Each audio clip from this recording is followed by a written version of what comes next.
.500 record in conference play and equal to your record in regular season. They're expecting a very tough challenge. What do you expect? Expecting a tough challenge. They've won 4 in a row in conference. They've got a really talented team.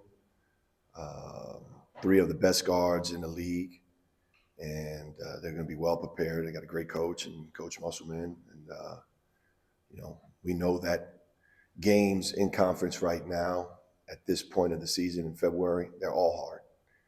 And so, we need to be at our best, and I think we're playing in a great pace and great rhythm right now, and want to continue that. The closer you get to March, the tougher it gets. Yes, that's usually how it is, and that's that's when you want to be playing your best. At this point, you want to be starting to get your legs really under you and playing in a nice rhythm. When the season starts or before the season starts, coaches tend to have mile markers for where they expect to be at certain points in the season. Do you feel like you got your guys up where you want to be at this point in the season?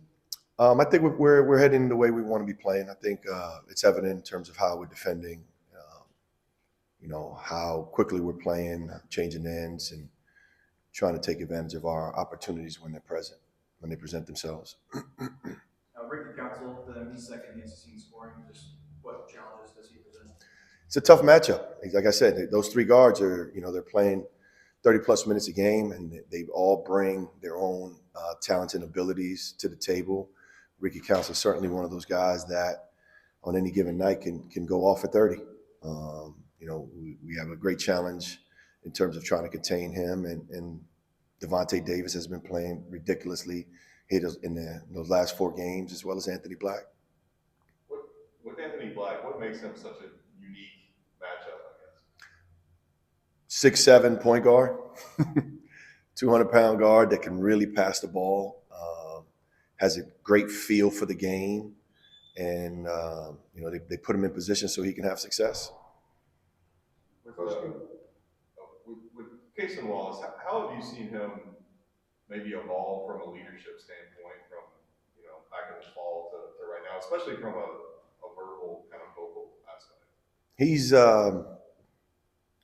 early on in the season he wouldn't say a lot. He would just listen, like good leaders do, and as he's gotten more comfortable in terms of his own role on the team, being able to communicate and talk with their teammates and share his leadership has been something that this team has needed. And he's stepping up and he's maturing, and that's part of his growth. Is that kind of natural obviously some of the early Cal teams when you were here, it was a lot of freshmen. Mm-hmm. Is it kind of natural for a guy to come in as a freshman and look at all these older guys who have been playing college basketball before and maybe defer, or, as you said, listen? Yeah. That's normal for freshmen, and particularly when you have a lot of upperclassmen, which we do. And so, but his voice is needed as well, and it's impactful and important. Coach Golden said the other night after the game, watching you guys on film, he thought you improved in defending the pick and roll. Do you agree with that? And if so, where do you feel like you've improved in that area? Yeah, obviously, part of it is the head at the point of focus in the pick and roll, which is at the point guard and at the 5-man. And both of those guys have really improved in terms of where we want to be at in our pickup points. Fighting over it, communicating, and sticking to our schemes and what we want to try to do when we're attacking the pick and rolls. So still a work in progress. We still have to continue to get better, but we've gotten better. Coach, can I back up to Saturday's game? You had 3 guys come off the bench and played really well for you guys. Mm-hmm. Well, you starters, especially Oscar Speedway, not particularly putting up the numbers that we're accustomed to seeing. He did have 15 rebounds. Yeah, but he did. Yeah, and we still managed to score, 70-plus points. I think it's a testament to the team when, 2 of your starters, 2 of your main leading scorers don't reach their averages, but it gives an opportunity for other guys to step up. And, obviously it was great to see CJ play the way he did. guys that came off the bench, Chris, and I mean, Chris played unbelievable, but Damian coming off the bench gave us a lot of great minutes, a lot of energy. So I thought as a team collectively, we showed what we needed to show to try to get the win. Are you feel like you might need more consistency with you guys coming off the bench, or are you satisfied with the consistency you get? I think we got to continue to stay consistent. It's still a long season yet, and we want to continue to play the way we've demonstrated that we can play, play to our capacity, and we're getting there. Physically, where do you feel like you all made biggest strides, and where do you feel like there's an improvement is needed? Physically, Yeah. I think as the season has gone on, we've gotten into a great rhythm in terms of what we determine we need to do for this team in terms of controlling the glass, not only when Oscar's not rebounding the ball, but when other teammates have to step in and rebound. Oftentimes he's getting double teamed and triple teamed, and teams are sending 3 and 4 guys to the glass. So there's opportunities for other guys to be physical in terms of our tags in our pick and roll defense and being in, and those kind of things. What kind of challenge is that for young guys in particular where they're more finesse and try to emphasize being more physical, more aggressive? It's part of playing in the SEC. So, we talk about it from the beginning of the year. That's the great part of some of the non-conference games that we play. Those are high-level games that you have to kind of be physical in, and by the time you get into February, you want to see the growth in your team in terms of those areas, and we're doing those things. David has continued to improve. What do you think has been key in putting the switch for him as he continues to play better and better as the season goes on? I didn't hear the first part of your question. Damian's continued to improve lately. Just what do you think? What have you seen out of him that's continued to have an improvement? You know what? Damian's coming in and giving us great energy, lively body, quick hands, his athleticism, and just his presence in the minutes that he gets a chance to play has been great for our team.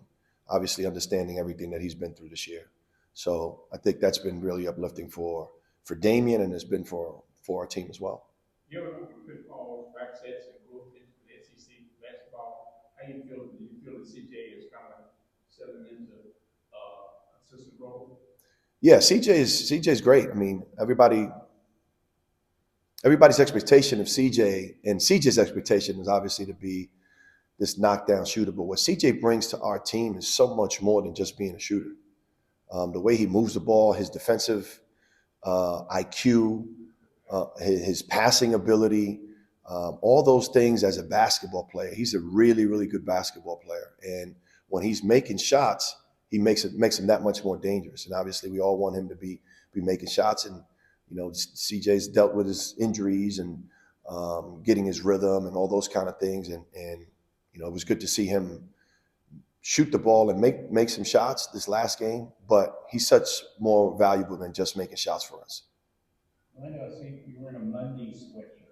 Does that have a significance? Does that have anything to do with winning days and stacking days? You just got to win today. That's all. Is that why you wear it? And today is Monday. So it's not like something your wife laid out for you to make sure you were there. You know what? That's probably a good reason why she might have laid it out, so I don't forget. I mean, is everybody wearing a Monday sweatshirt? No. It just happened to be what I grabbed out of the wardrobe this morning. What did you think of Chris's energy to start the game the other night, just tipping balls? It seemed like he was kind of all over the place. How much of an adjustment is that for a guy who's always been, kind of the guy of his team to come in and find a role? That was huge for our team.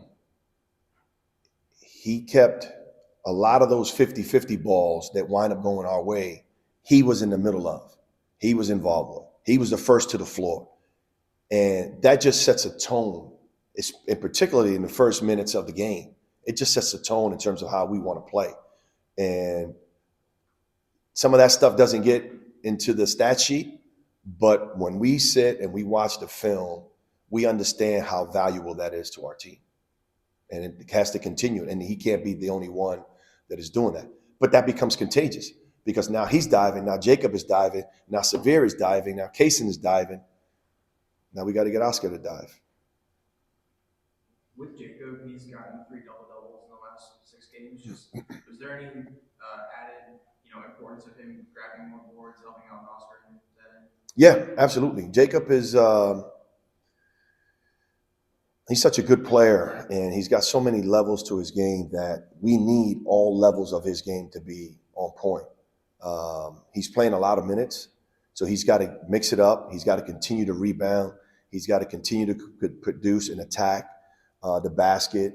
And then we're asking a lot of him to defend a lot of times some really good players. So I just think he's finally falling into a great rhythm in terms of what is expected of him and what he's capable of. And he's capable of so much more. Coach, do you have any anecdotal stories you can tell somebody Eric Musselman as a coach or as an individual? No, I just know he's a coach's coach, man. He's been in the industry, obviously, for a lot of years. Does a great job.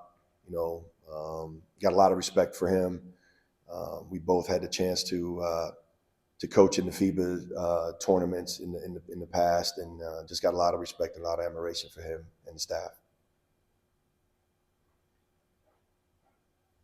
Your second stint in Cal, how is it any different now than it was when you were here before? He is as determined and as passionate about winning and about our kids as he's ever been. So in that regard, no. It's just and that's refreshing to continue to see. You're at any place for a long period of time and you feel like, yeah, you've accomplished so much, and he still is hungry and is driven and as passionate about the young men that we get a chance to help impact each day as he's ever been.